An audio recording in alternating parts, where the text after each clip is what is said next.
నమస్తే, welcome to Abhinav Bharat. కలియుగ ప్రత్యక్ష దైవం వెంకటేశ్వర స్వామి కొలువైన పవిత్ర క్షేత్రం తిరుమల. తిరుమల వెంకటేశ్వర స్వామి దర్శనానికి ప్రతిరోజు లక్షల్లో భక్తులు వస్తూ ఉంటారు. కొందరు కాలినడకన, మరికొందరు వాహనాల్లో ఏడుకొండలపైకి చేరుకొని శ్రీవారిని దర్శించుకొని తరిస్తారు. ఇలా స్వామివారిని కనులారా చూసి ఎలాగైతే ఆనందిస్తారో, లడ్డూ ప్రసాదంతో నోరు తీపి చేసుకొని కూడా అంతే మధురానుభూతిని భక్తులు పొందుతారు. స్వామివారు అలంకార ప్రియుడే కాదు, నైవేద్య ప్రియుడు కూడా. అందువల్లే శ్రీవారికి ఎంతో ఇష్టమైన లడ్డూను నైవేద్యంగా పెట్టడంతో పాటు భక్తులకు ప్రసాదంగా అందిస్తారు. శ్రీవారిని దర్శించుకునేవారు తప్పకుండా లడ్డూను తీసుకుంటారు.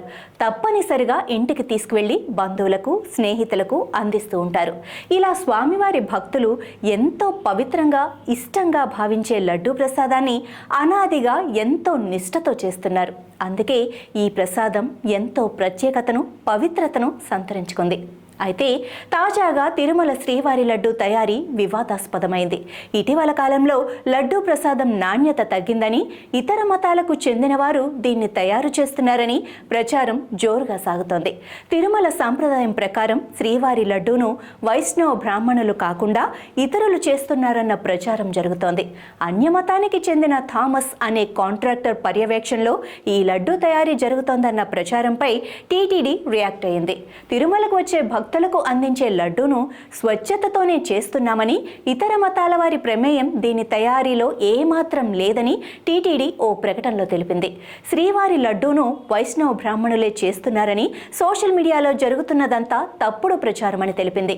ముడి సరుకుల సేకరణ దగ్గర నుండి బూందీ తయారీ, లడ్డూ కట్టడం వంటి పనులన్నీ హిందూ మతానికి చెందిన సిబ్బంది మాత్రమే చేస్తారని ఆ ప్రకటనలో టీటీడీ తెలిపింది.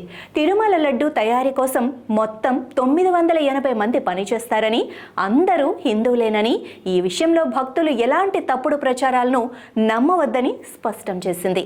నాయకులారా, మీ పనితనం మీ అధినాయకులకు తెలియజేయాలనుకుంటున్నారు. ప్రజలారా, మీ సమస్యలను మీ నాయకులకు తెలియజేయాలనుకుంటున్నారు. ప్రజా సమస్యల పరిష్కార వేదిక మీ అభినవ్ భారత్.